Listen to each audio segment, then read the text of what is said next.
വീട്ടിലെ പണികൾ ചെയ്തുകൊണ്ടിരിക്കുമ്പോഴാണ് ഒരു കോള് വന്നത്. ഞാൻ ഫോൺ എടുത്ത് നോക്കി. മോളാണ്. അവൾ എൻജിനീയറിംഗ് പഠിക്കുകയാണ്. ഹോസ്റ്റലിൽ നിന്നാണ് അവൾ പഠിക്കുന്നത്. ഞങ്ങൾ കുറേ വിശേഷങ്ങൾ പറഞ്ഞു. എന്നിട്ട് ഫോൺ വെച്ചു. ഞാൻ ചന്ദ്രിക. ഞാനും മോനുമേ ഇപ്പോൾ വീട്ടിലുള്ളൂ. മോൻ്റെ പേര് കണ്ണൻ. ഭർത്താവ് ഹൈദരാബാദിലാണ് ജോലി ചെയ്യുന്നത്. 3 മാസം കൂടുമ്പോൾ നാട്ടിൽ വരും.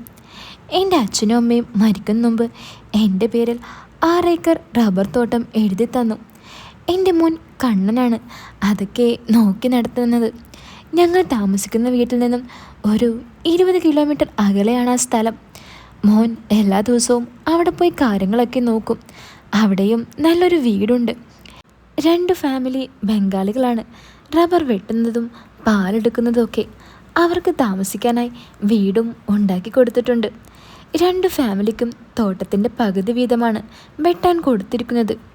എനിക്കിപ്പോൾ 42 വയസ്സായി. എൻ്റെ മോന് 22 ആകുന്നു.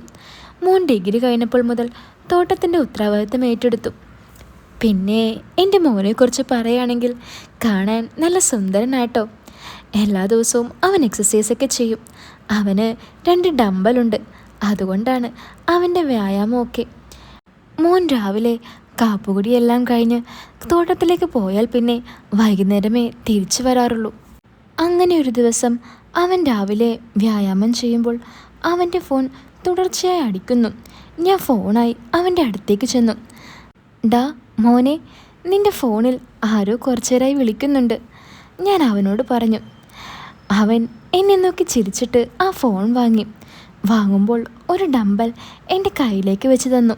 എന്നിട്ടവൻ ഫോൺ വിളിച്ചുകൊണ്ട് അപ്പുറത്തേക്ക് മാറിപ്പോയി. ഞാൻ ചുമ്മാ ഡമ്പലെടുത്ത് ഒന്ന് പൊക്കി നോക്കി. കുറച്ചു നേരം ഡമ്പൽ പൊക്കിയും താഴ്ത്തിയൊക്കെ ചെയ്തു. മോൻ അത് നോക്കിക്കൊണ്ടാണ് ഫോണിൽ സംസാരിക്കുന്നത്. അവൻ എൻ്റെ അടുത്തേക്ക് വന്നിട്ട് ചോദിച്ചു, എന്താ മമ്മി, എങ്ങനെയുണ്ട്? മമ്മിക്ക് എൻ്റെ ഒപ്പം എക്സസൈസ് ചെയ്തൂടെ? ഞാൻ ചിരിച്ചുകൊണ്ട് പറഞ്ഞു, നീ എന്നെ പഠിപ്പിക്കോടാ. അതിനെന്താ മമ്മി, ഞാൻ പഠിപ്പിക്കാലോ. അവൻ എന്നെ നോക്കി ചിരിച്ചുകൊണ്ട് പറഞ്ഞു. ഞാൻ ആ സമയം അവനെ ഒന്ന് സൂക്ഷിച്ചു നോക്കി. എക്സസൈസ് ചെയ്യുന്നതിൻ്റെ റിസൾട്ടൊക്കെ കാണുന്നുണ്ട്. നല്ല മസിലുണ്ട്. കയ്യിലെ മസിലൊക്കെ അടിപൊളിയായിട്ടുണ്ട്, ഞാൻ മനസ്സിൽ പറഞ്ഞു. അവൻ എന്നെ നോക്കിക്കൊണ്ട് ചോദിച്ചു, എന്താ മമ്മി ഇങ്ങനെ നോക്കുന്നേ? അതും പറഞ്ഞുകൊണ്ട് അവൻ കയ്യിലെ മസിലൊന്ന് കാണിച്ചു. ഞാനപ്പോൾ ചിരിച്ചുകൊണ്ട് പറഞ്ഞു, ഇങ്ങനെ എന്നെ കാണിക്കാതെ വല്ല പെമ്പിള്ളാരെയും കാണിക്കടാ. അവനപ്പോൾ ചിരിച്ചുകൊണ്ട് പറഞ്ഞു, മമ്മി, നമുക്ക് താല്പര്യമുള്ള പെണ്ണുങ്ങളെയല്ലേ കാണിക്കാൻ പറ്റൂ. അതെന്താടാ കണ്ണാ, നിനക്ക് കാണിക്കാൻ പെൺകുട്ടികളില്ലേ? ഞാൻ ചോദിച്ചു. ഇല്ല മമ്മി, അവൻ പറഞ്ഞു. ഞാൻ ചിന്തിച്ചു, ഇവനെ കാണാൻ നല്ല ഭംഗിയുണ്ട്, നല്ല ആരോഗ്യമുണ്ട്. എന്നിട്ടും മോനെ പ്രേമിക്കാൻ ഒരു പെണ്ണില്ല.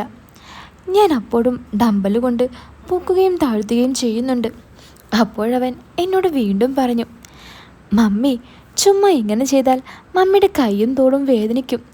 ആദ്യം വ്യായാമം ചെയ്തിട്ടേ ഇതൊക്കെ ചെയ്യാവൂ. ഓ, അങ്ങനെയാണോ മോനെ? ആ അതെ മമ്മി.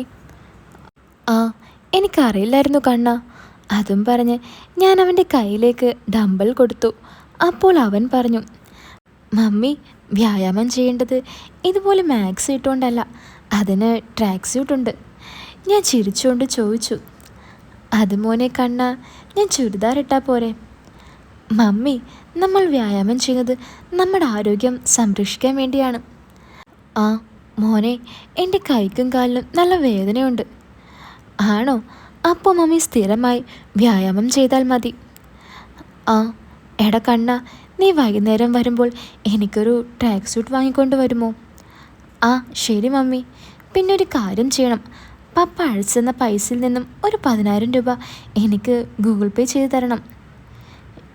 അതെന്തിനാ മോനെ? ഞാൻ പുഞ്ചിരിച്ചുകൊണ്ട് ചോദിച്ചു. മമ്മിക്ക് ട്രാക്ക് സ്യൂട്ട് വാങ്ങണ്ടേ, പിന്നെ എനിക്കും കുറച്ച് കാര്യങ്ങളുണ്ട്. ഓക്കെ, അഴക്കാം. അന്ന് വൈകുന്നേരം അവൻ വന്നപ്പോൾ ഒരു പാക്കറ്റ് എനിക്ക് തന്നു. എന്നിട്ട് അവൻ പറഞ്ഞു, മമ്മി, രാവിലെ എക്സസൈസ് ചെയ്യുമ്പോൾ ഇതിട്ടാൽ മതി. ആ ശരി, മോൻ പറയുന്ന പോലെ ചെയ്യാം, ഞാൻ ചിരിച്ചുകൊണ്ട് പറഞ്ഞു. പിറ്റേന്ന് രാവിലെ ഞാൻ ആ ഡ്രസ്സ് എടുത്തിട്ടു, ഒരു ട്രാക്ക് സൂട്ടും. അതിട്ടപ്പോൾ എന്താണെന്നറിയില്ല, ഒരു 10 വയസ്സ് എനിക്ക് കുറഞ്ഞ പോലെ തോന്നി. ഞാൻ എന്നെ തന്നെ നോക്കി അതിശയത്തോടെ നിന്നു. പക്ഷേ എൻ്റെ മനസ്സിൽ ഒരു പേടി തട്ടി. ദൈവമേ, ഈ കോലത്തിൽ എന്നെ എൻ്റെ മോൻ കണ്ടാൽ. പെട്ടെന്ന് എന്നെ മോൻ വിളിച്ചു, മമ്മി ഇങ്ങോട്ട് വാ. ഞാൻ മുറിയിൽ നിന്നും പുറത്തേക്ക് വരുമ്പോൾ മോൻ എന്നെ നോക്കി അതിശയത്തോടെ നിൽക്കുന്നു. എന്താടാ ഇങ്ങനെ നോക്കുന്നേ? ഞാൻ ചോദിച്ചു. അല്ല, മമ്മിക്ക് ഇത്രയും ഗ്ലാമർ ഉണ്ടായിരുന്നോ? ഞാൻ ചിരിച്ചുകൊണ്ട് തലയാട്ടി. അങ്ങനെ ഞങ്ങൾ എക്സസൈസ് മുറിയിലേക്ക് കയറി. മോൻ എന്നോട് പറഞ്ഞു, മമ്മി ആദ്യം വാമപ്പ് ചെയ്യാം. ശരി കണ്ണ. അവൻ പതുക്കെ ഓടുന്ന പോലെ വാമപ്പ് തുടങ്ങി. എന്നോടും അതുപോലെ ചെയ്യാൻ പറഞ്ഞു. ഞാനും അതുപോലെ ഓടുന്ന പോലെ ചെയ്തു. ഓടുമ്പോൾ എല്ലാം തുള്ളി കളിക്കുന്നുണ്ട്, അതവൻ കാണുകയും ചെയ്തു. പിന്നീട് എനിക്ക് അവൻ ഓരോ എക്സസൈസും പറഞ്ഞു തന്നു. തിരിഞ്ഞും മറിഞ്ഞും ചരിഞ്ഞുമുള്ള എല്ലാ എക്സസൈസും അവൻ എനിക്ക് പറഞ്ഞു തന്നു. അങ്ങനെ 1 മാസം കഴിഞ്ഞു. ആ സമയത്തിനുള്ളിൽ ഞാനൊരു കാര്യം ശ്രദ്ധിച്ചു. ഞാൻ വ്യായാമം ചെയ്യുമ്പോൾ കണ്ണൻ എന്നെ എന്തോ ഒരു രീതിയിൽ നോക്കുന്നുണ്ട്. പക്ഷേ അതെനിക്ക് അപ്പോൾ മനസ്സിലായില്ല. പക്ഷേ ഈയിടക്ക് ഞാൻ കണ്ടായിരുന്നു അവൻ്റെയാൾ തല പൊക്കി നിൽക്കുന്നത്. ആ സമയം ഞാൻ കുറച്ച് പേടിച്ചു. അന്നൊരു ദിവസം ഞാൻ ബെഡ്ഷീറ്റ് കഴുകാൻ എടുത്തപ്പോൾ അതിൽ വട്ടത്തിൽ ഒരു കറ പോലെ കണ്ടു. ഞാൻ ആ ബെഡ്ഷീറ്റ് എടുത്ത് ഒന്ന് മണത്ത് നോക്കി. സംഭവം എന്താണെന്ന് എനിക്ക് മനസ്സിലായി. പിന്നീട് പല ദിവസവും അവൻ്റെ ബെഡ്ഷീറ്റിൽ ആ കറ കണ്ടുകൊണ്ടിരുന്നു. അവനുള്ളപ്പോൾ തന്നെ ഞാൻ ബെഡ്ഷീറ്റ് എടുത്ത് കഴുകാൻ കൊണ്ടുപോയപ്പോൾ ഞാൻ അവനോട് പറഞ്ഞു, മോനെ കണ്ണ, ആവശ്യമില്ലാതെ ഊർജം കളയരുത്. അവൻ ബ്രേക്ക്ഫാസ്റ്റ് കഴിക്കായിരുന്നു. അപ്പോൾ അവൻ എന്നോട് പറഞ്ഞു, മമ്മി അല്പം ഊർജം കളഞ്ഞാലും പെട്ടെന്ന് വന്ന് നിറഞ്ഞോളും.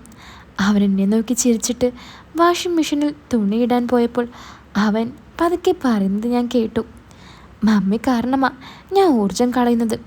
ഞാൻ അവനെ നോക്കി ചിരിച്ചു. അവൻ പതുക്കെ പരിങ്ങി. ഞാൻ പറഞ്ഞു, കണ്ണ ഞാൻ കേട്ടോ. അത് കേട്ട് അവൻ ചിരിച്ചു. പിറ്റേന്ന് ഞാൻ ഡമ്പൽ പൊക്കുമ്പോൾ അവൻ പിറകിൽ നിന്നും എനിക്ക് സപ്പോർട്ടായി നിന്നു. ആദ്യം ഞാൻ അതത്ര കാര്യമാക്കിയില്ല. പിന്നീടാണ് അവൻ്റെ ചെയ്തികൾ ഞാൻ ശ്രദ്ധിക്കാൻ തുടങ്ങിയത്.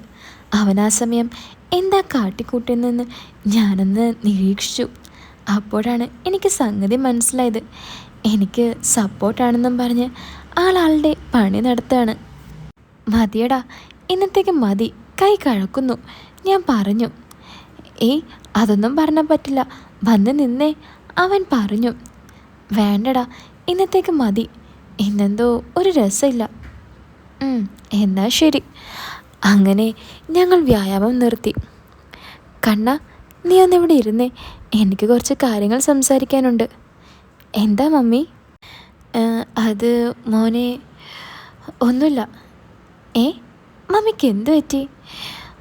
ഒന്നുമില്ല, നീ പോയി കുളിച്ച് ഫ്രഷ് ആകാൻ നോക്ക്, തോട്ടത്തിൽ പോകണ്ടേ? ശരി മമ്മി. അവൻ നേരെ ബാത്റൂമിലേക്ക് പോയി. ഞാൻ അപ്പോൾ ആലോചിച്ചു, എനിക്കെന്താ പറ്റുന്നത്? അവനെ പറഞ്ഞ് മനസ്സിലാക്കാനാണ് ഞാൻ അവനെ വിളിച്ചത്. പക്ഷേ എനിക്കത് കഴിയുന്നില്ല. ഞാൻ എന്തോ തെറ്റാലോചിക്കുന്നുണ്ടോ? എനിക്ക് ഒന്നും മനസ്സിലായില്ല. പക്ഷെ ഒരു കാര്യം എനിക്ക് ഉറപ്പായിരുന്നു, ഞാൻ എന്തൊക്കെയോ ആഗ്രഹിക്കുന്നുണ്ട്, അതും കണ്ണനിൽ നിന്ന് തന്നെ.